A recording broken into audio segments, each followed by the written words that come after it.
Uncle Richard stood at the head of the conference table and said, "We've decided to restructure.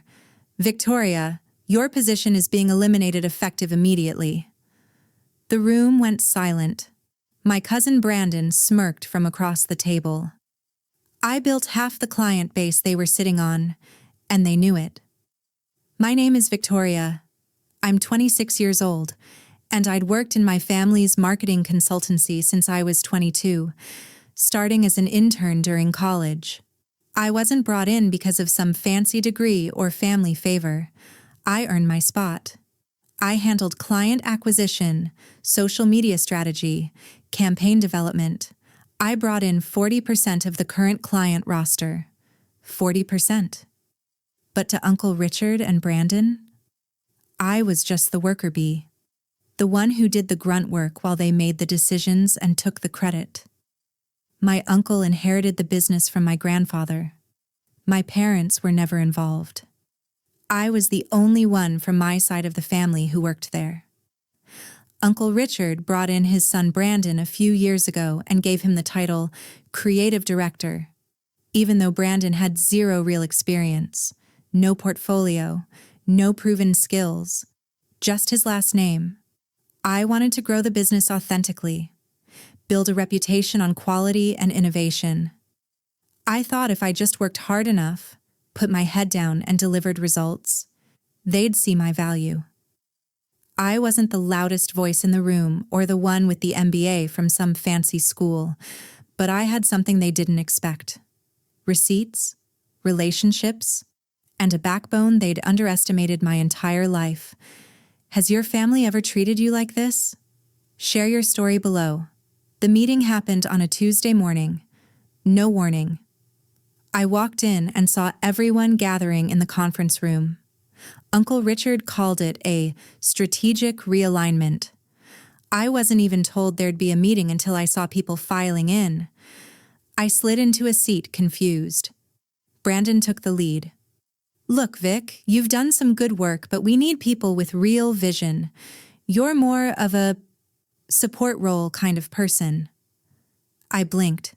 Support role? Uncle Richard nodded along like Brandon had just said something profound. "We're bringing in a professional team. You understand?" I didn't understand.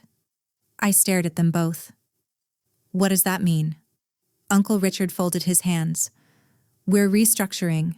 Your position is being eliminated." My stomach dropped. Eliminated. "Effective immediately," he said. I looked around the table. No one made eye contact. Brandon sat back in his chair, arms crossed, looking smug. I steadied my voice. "I brought in Halton Media, the Jennings Group, and Radius Design. That's 40% of our revenue. Who's taking over those accounts?" Brandon's smirk widened. "I've already reached out to them. They'll be fine." Uncle Richard slid an envelope across the table. "This is your severance." I opened it. 2 weeks' pay. "This isn't severance," I said quietly. "This is an insult." Uncle Richard's face hardened. "You're lucky to get anything. You're not even a partner. Technically, you're an employee." I felt my throat tighten. "I want to see the restructure plan." "There's nothing to see," Brandon said. "We're moving forward. You're not part of it." I stood up, tried to keep my composure. "Fine, I'll pack my office." "Already handled," Uncle Richard said. I froze. "What?" "We changed the locks this morning. Your work email's been forwarded to Brandon." I tried to log into my computer. Account deactivated. They'd shut me out before I even walked into that room. I grabbed my purse and headed for the door. A secretary, someone I'd hired myself, escorted me to the parking lot like I was some kind of security risk. The humiliation didn't fully hit until I was sitting in my car. They didn't just fire me, they erased me. A week later, I ran into Jenna from Halton Media at a coffee shop. She looked uncomfortable the second she saw me. "Victoria. Hey, I didn't know you'd left the company." I forced a smile. "Yeah. Recent." She hesitated. Brandon told us you'd moved on to another opportunity. My chest tightened. He lied. He took us to lunch last week, Jenna continued. Didn't mention you once. Honestly, the new campaign pitch he gave us felt off, not like your style. I nodded slowly. That's because it wasn't. She gave me a sympathetic look and left. I sat there staring at my coffee. He was actively erasing me, taking credit for everything I built. 2 weeks later, I attended a local industry mixer. I was still part of the professional network, and I wasn't about to hide. Uncle Richard was there. He saw me across the room. Didn't even acknowledge me. Then, loud enough for everyone nearby to hear, he said, "We had to let some dead weight go.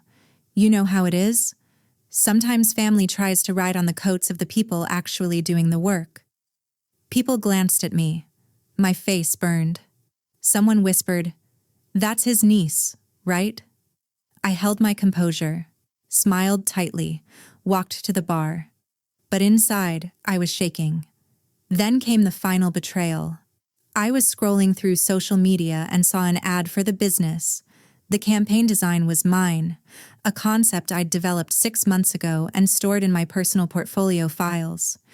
Brandon had taken it, rebranded it slightly, and launched it as his own. I checked LinkedIn. He'd posted about it.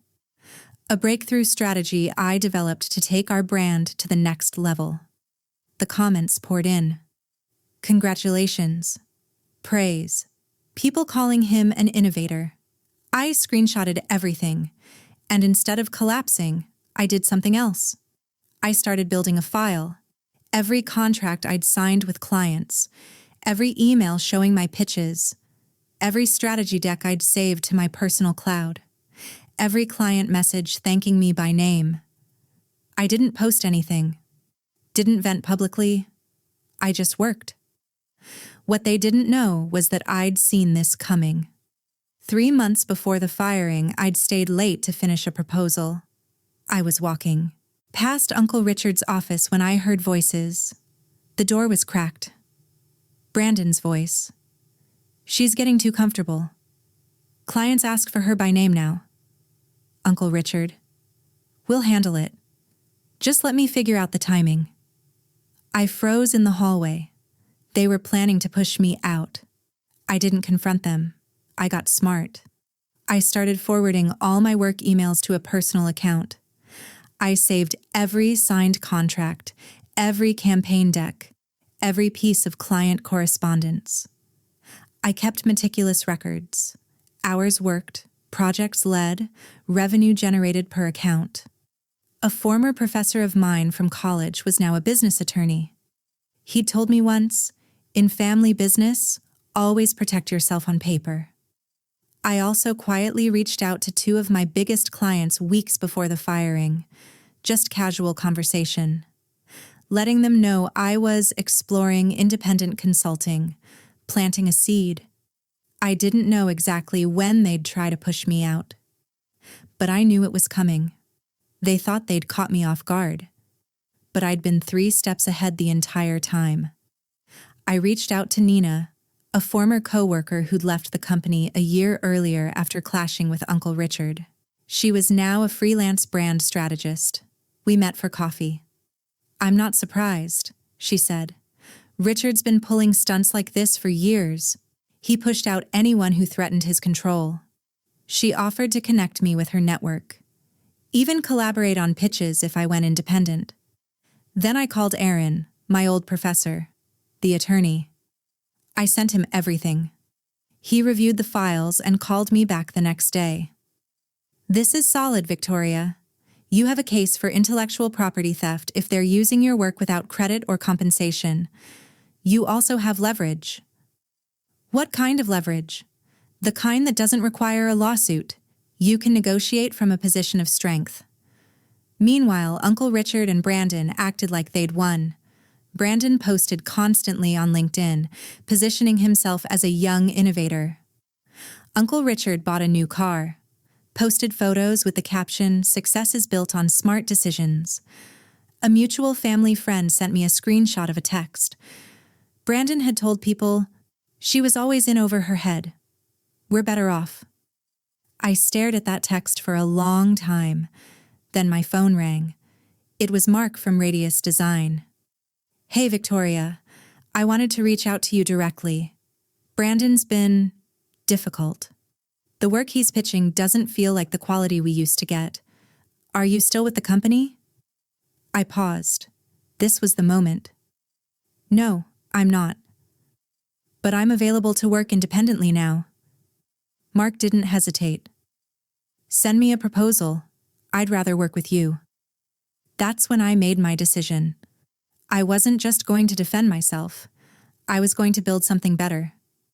I scheduled a meeting with Uncle Richard and Brandon, framed it as discussing a transition agreement. We met at the office after hours, just the three of us. Uncle Richard looked annoyed. "I thought we were done with this, Victoria." I calmly placed a folder on the table. "We will be, after we clear a few things up." I opened it, printed emails, signed contracts with my name, client testimonials, campaign decks time-stamped with my account. "This campaign you just launched, I designed it 6 months ago. It's in my portfolio, cloud-saved with metadata. You used my work without permission." Brandon's face went pale. "That's company property." "No, it was stored on my personal drive." "You took it from files I owned." Uncle Richard leaned back. "What do you want, Victoria?" I didn't blink. 3 of your top clients, Halton, Radius, and Jennings, have reached out to me personally. They want to work with me, not you. I could take them and go independent right now. I slid another paper across the table. Or, we restructure. I come back as a named partner with equity, 30%. I manage my own client portfolio. You stay out of my work. Brandon exploded. "This is insane. You can't just—" "I can, and I will. I've already consulted with an attorney. If you refuse, I'm gone. And so are your biggest accounts." Uncle Richard stared at me. "Calculating?" I continued, voice steady. "You underestimated me because I didn't make noise. I just did the work. But that work is the only reason this business is still running." Silence. Uncle Richard finally spoke, voice tight. "I'll need time to think." I stood. "You have 48 hours. After that, I'm moving forward on my own." 2 days later, Uncle Richard called.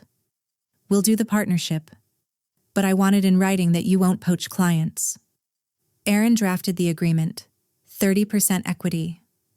Co-decision-making rights. A clause that prohibited either party from disparaging the other. Brandon was demoted to account coordinator. No longer creative director. The insults that were meant to bury me had instead handed me the leverage to rewrite the entire power structure. I returned to the business. But this time, as a partner. My name went on the door. Richard and Associates became Richard and Victoria Strategic Group. The clients who doubted the transition stayed loyal because they trusted me, not the family name. Brandon barely spoke to me now. Uncle Richard kept his distance, clearly resentful but unable to argue with results. I hired Nina as a consultant, rebuilt the creative team with people I trusted. I didn't gloat, didn't rub it in. I just worked. And proved every single day that I'd earned my place. For years, I thought I needed their approval to belong. I thought being quiet and hardworking would be enough. But the truth is, they were never going to respect me until I demanded it. I didn't need them to believe in me. I just needed to believe in myself. They tried to erase me. Instead, they taught me exactly how powerful I really was. If this story hit home for you, do me a favor. Hit that subscribe button and drop a comment telling me where you're watching from. I read every single one. Have you ever had to fight for your place in a family business or anywhere else? Share your story below. You're not alone. And if you've ever been underestimated and came out on top, I want to hear it. Let's build a community of people who refuse to stay small. Thanks for being here. I'll see you in the next one.